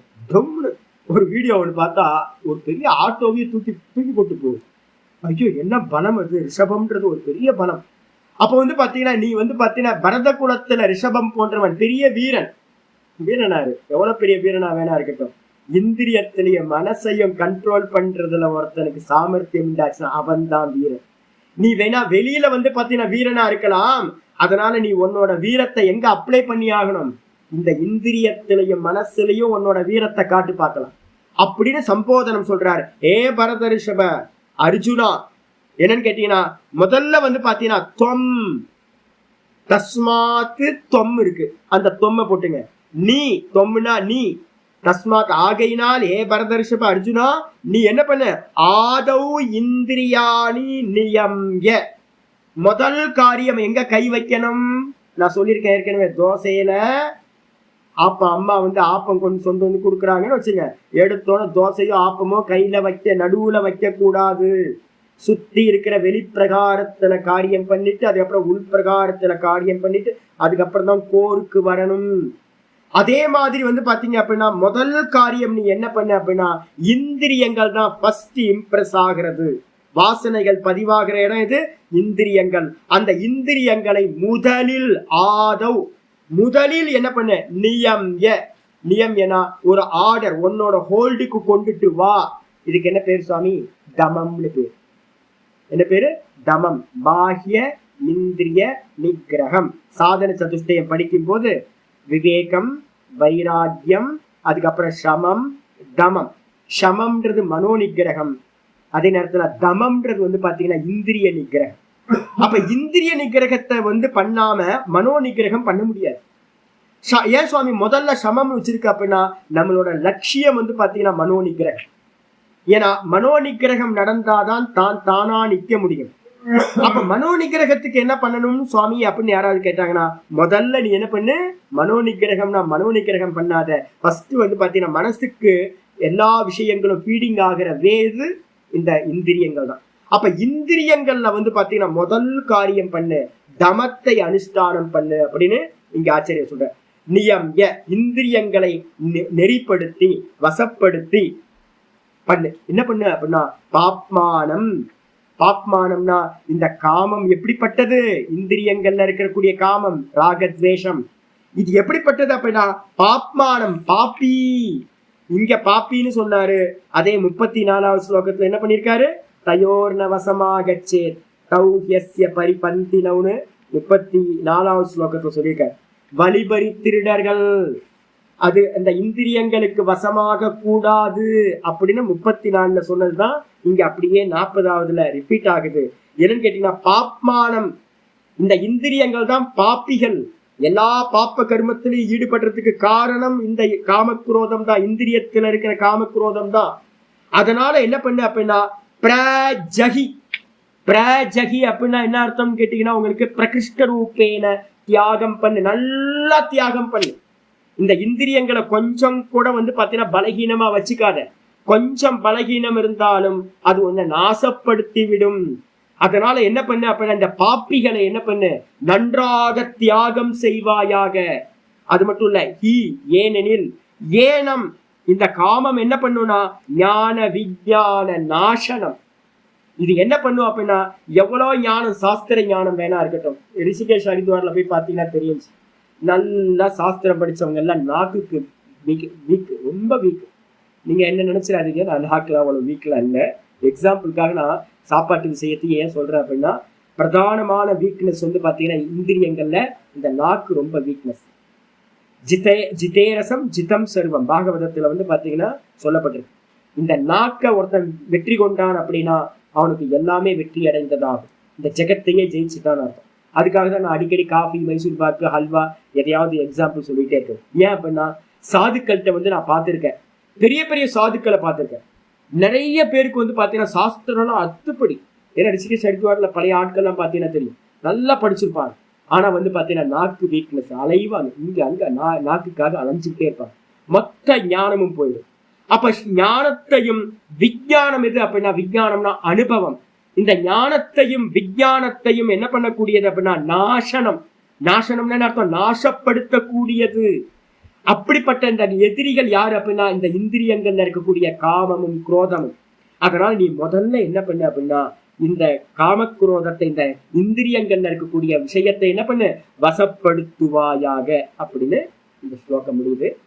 பாஷ்யத்தை வந்து நம்ம அடுத்த கிளாஸ்ல நம்ம ஓம் பூர்ணமத பூர்ணமிதம் பூர்ணாத் பூர்ணமுதச்யதே பூர்ணஸ்ய பூர்ணமாதாய பூர்ணமேவாவசிஷ்யதே. ஓம் சாந்தி சாந்தி சாந்தி. ஓம் ஸ்ரீ குருப்யோ நமः. ஹரி ஓம். ஓம் கீதா சாஸ்திரமிதம் புண்ணியம் யः பठेत பிரயதத்வமான் விஷ்ணோ பதமவாப்னோதி பயசோகாதிவர்ஜிதः. गीताध्ययनशीलस्य प्राणायामपरस्य च नैव सन्ति हि पापानि पूर्वजन्मकृतानि च मलनिर्मोचनं पुंसां जलस्नानं दिने दिने सकृद्गीताम्बसि स्नानं संसारमलनाशनं. गीतासु गीता कर्तव्या किमन्यै शास्त्रविस्तरैः या स्वयं पद्मनाभस्य मुखपद्माद् विनिश्रुता भारतामृत सर्वस्वं विष्णो वक्त्रात् विनिश्रुतं गीता गंगोदकं पीत्वा पुनर्जन्म न विद्यते सर्वोपनिषदो गावः दोग्धा गोपालनन्दनः पार्थो वत्ससुधीर्भोक्ता दुग्धं गीतामृतं महत् एकं शास्त्रं देवकी पुत्रगीतम् एको देवो देवकी पुत्र एव एको मन्त्रस्तस्य नामानि यानि कर्माप्येकं तस्य देवस्य सेवा इति श्रीमद्भगवद्गीता माहात्म्यं सम्पूर्णम्। ओम श्रीकृष्णाय परमात्मने नमः। श्रीकृष्ण कृष्ण कृष्ण कायेन वाचा मनसेन्द्रियैर्वा बुद्ध्यात्मना वा प्रकृते स्वभावात् करोमि यद्यत् सकलं परस्मै नारायणायेति समर्पयामि। ओम तत्सत् इति परब्रह्मार्पणमस्तु। ओम நாளைக்கு அஷ்டமி ஜி, நாளைக்கு பாட்டம் இல்லை, நாளை மறுநாள் பாட்டம். நமஸ்காரம். புரிஞ்சா போதும்ன்ற வேதாந்தம் சொல்லப்படவில்லை. புரிஞ்சாலாம் பத்தாது. ஞானம் ஞானம் மூடி மறைக்கப்படும். இந்திரியங்கள் மனசு யாருக்கு வீக்கா இருக்கோ அனுபூதிக்கு போகவே முடியாது. அதனால்தான் என்ன பண்ணிட்டாங்க, வைராகியத்தை இப்ப பாடம் படிக்கிறவங்க யாருமே வைராகியத்தை சொல்றதே இல்லைங்க. நேற்று ஒருத்தரோட பிரவச்சன கர்த்தாவோட கேட்டேன், ஐயோ உலகம் ஃபுல்லா ஃபேமஸா இருக்க, அவர் சொல்ற அப்படியே இருக்கணும், அந்த அந்த அந்த அந்த அனுபவத்திலேயே இருக்கணும். ஐயோ இதெல்லாம் சும்மா அந்த வார்த்தை விளையாட்டெல்லாம் விளையாடிட்டு போயிட்டீங்கன்னா வம்பா போயிடும். அப்படியே நிக்கணும். எவ்வளவு நேரம் நிக்க முடியும் அப்படியே? ஏன்னா ஏற்கனவே எல்லாம் அந்த இந்திரியங்கள் மனசும் வீக்கா வச்சுக்கோம். சொல்றது என்னன்னு கேட்டீங்கன்னா, இந்திரியத்தை நிக்கிரகம் பண்றது மனோ நிகிரகத்தை யாருமே பேசுறது இல்லை. ஏன் அப்படின்னா, பேசினா யாரும் நிக்க மாட்டாங்க. எல்லாத்துக்கும் பாத்தீங்கன்னா பலன் மேல ஆசை. அப்ப பலன் மேல உலகத்துல இருக்கிறவங்களுக்கு பாத்தீங்கன்னா பலன் மேல ஆசை இருந்து எல்லாம் உலகத்துல விவகாரம் பண்ணிட்டு இருக்கான். அப்ப அவனுக்கு பாத்தீங்கன்னா அப்படியே இருக்கணும், அதை என்ஜாய் பண்ணணும் அப்படின்னா அப்படியே எதுவும் பண்ண வேணும். அவர் சொல்ற எதுவும் பண்ண வேணும், அப்படியே இருங்க அப்படின்னா. ஐயோ அப்படி இருக்க முடியாதுங்க. இல்லைன்னா கிருஷ்ண பரமாத்மா எதுக்கு பாத்தீங்கன்னா இதெல்லாம் சொல்லணும், யோசிச்சு பாரு. அதெல்லாம் புரிஞ்சா போதும் வேதாந்தம்லாம் பத்தாது. அதே மாதிரி தானா அப்படியே இருக்கிறதுன்றதெல்லாம் கேட்கறதுக்கு நல்லா இருக்க முடியாது, அதை அப்ளை பண்ணவே முடியாது. அப்ப இந்திரியங்களை நிறுத்தணும், கண்ட்ரோல் பண்ணணும், அதுக்கப்புறம் மனசை கண்ட்ரோல் பண்ணணும், அதுக்கப்புறம் வாசனைகளை நிப்பாட்டணும், அதுக்கப்புறம் தான் மூலத்துக்கு போய் நிக்க முடியும். சரியா? இதெல்லாம் வரிசையா பாத்தீங்கன்னா தெரிஞ்சிடும். ஹரிவம் ஹரிவம் சொல்லுங்கம்மா. கிருஷ்ணா இல்ல ஜஸ்டிஃபைல ஒரு வாசனை வருதுன்னு வச்சுங்களேன், அதை நீங்க பண்ணணும்னு சொல்லும் போது பாத்தீங்கன்னா ஒரு ஃப்ரெண்டு மாதிரி இருக்கும். ஆசை வரும்போது கிருஷ்ணா காலம்ன்றதுக்கு அர்த்தம் அந்த லஸ்ட் வரும்போது என்ன ஆகும் அப்படின்னா, அதை அடையணும்னு நீங்க நினைக்கிற அந்த காலத்துல மனசுல உத்பவம் ஆகும் போது அந்த வாசனைகள் எல்லாமே நல்லதாவே தெரியும். நமக்கு ஒரு ஃப்ரெண்டு மாதிரியே இருக்கும். அது மெதுவா பரிணமிச்சு அது காரியமாகும் போது துக்கத்தை அடைவீங்க. துக்கம் அடையும் போதுதான் ஐயோ மாட்டிக்கிட்டேனே அப்படின்னு, ஆசையினால மாட்டிக்கிட்டேன்னு அது சத்துருவா தெரியும். அப்ப ஆரம்பிக்கும் போது மித்திரன், முடியும் போது அதுக்கு சத்துருவாகும். காமம் அப்படிதான். ஹரி ஓம் ஹரி ஓம். நமஸ்காரம் நமஸ்காரமா. ஹரி ஓம் ஹரி ஓம் ஹரி ஓம்.